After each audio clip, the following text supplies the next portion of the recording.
Floride, 1945. Le vol 19, une escadrille de 5 avions torpilleurs de l'US Navy, décolle pour un exercice de routine. Mais quelques heures plus tard, c'est le silence radio total. Les 5 appareils et leurs 14 membres d'équipage se volatilisent sans laisser la moindre trace. Pire encore, l'hydravion envoyé à leur secours, avec 13 hommes à bord, disparaît lui aussi dans des circonstances tout aussi mystérieuses. Aucune épave, aucun débris, aucune explication officielle satisfaisante. Le triangle des Bermudes vient de forger sa légende la plus tenace. Les témoignages de l'époque sont glaçants. Des pilotes qui ont survolé la zone parlent d'une mer qui ne semblait pas normale. Les familles des disparus, elles, racontent une attente insoutenable, brisée par un verdict lapidaire, perdus en mer. Mais comment une flotte entière peut-elle s'évanouir comme ça? Dans les archives, on découvre des rapports qui font état de compas devenus fous, de communications brouillées. Des décennies plus tard, les documents déclassifiés parlent d'une anomalie magnétique puissante et inexpliquée dans la zone de disparition. Mais l'enquête officielle piétine, faute de preuves concrètes. Le mystère reste entier, comme une plaie ouverte dans l'histoire de l'aviation. Et si la vérité était ailleurs? C'est la question qui hante Marc, un journaliste d'investigation bien décidé à percer le secret du vol 19.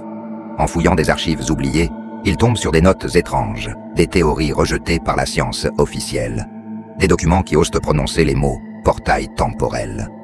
Bien sûr, les experts sont formels. C'est de la pure fiction.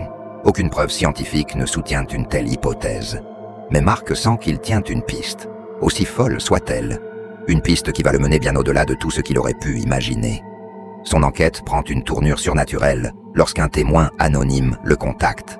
La voix, déformée et tremblante. L'homme prétend avoir été là, ce jour de 1945. Il décrit une scène hallucinante. Les avions n'auraient pas explosé, ils ne se seraient pas écrasés. Ils seraient entrés dans un tunnel de lumière, aveuglante. Un vortex apparu de nulle part, au-dessus de l'océan. Un tunnel d'où ils ne sont jamais ressortis. Pour prouver ses dires, il envoie à Marc une vidéo granuleuse de mauvaise qualité, où l'on distingue une sorte de phénomène lumineux, statique dans le ciel.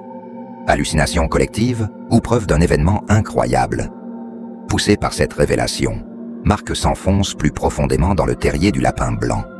Il finit par dénicher un fragment de rapport militaire, un document à moitié calciné, sauvé d'un incinérateur. Les mots qui y figurent font froid dans le dos. Projet expérimental, distorsion spatio-temporelle. Il semblerait qu'une expérience secrète ait mal tourné ce jour-là. Mais les détails sont manquants.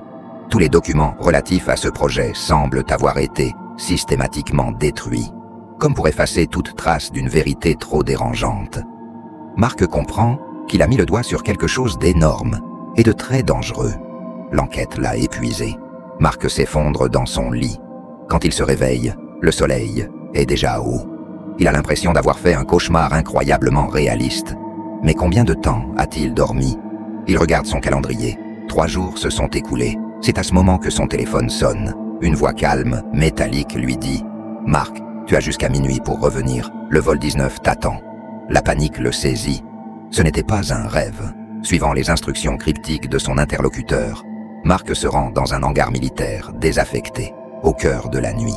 L'endroit est immense, silencieux et glacial. La seule lumière provient d'une ampoule qui grésille au-dessus de sa tête.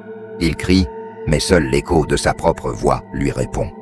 Soudain, la même voix métallique retentit dans tout le hangar. « Tu es arrivé, tu es le 20e, le cycle peut recommencer. » Marc comprend, alors qu'il est tombé dans un piège qui dépasse l'entendement. Une immense porte du hangar s'ouvre sur la piste. Et là, sous la lune, il les voit. 19 avions, les mêmes que ceux du vol 19, alignés et prêts au décollage.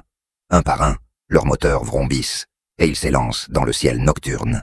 Marc, paralysé par l'horreur, murmure « Non, c'est impossible !»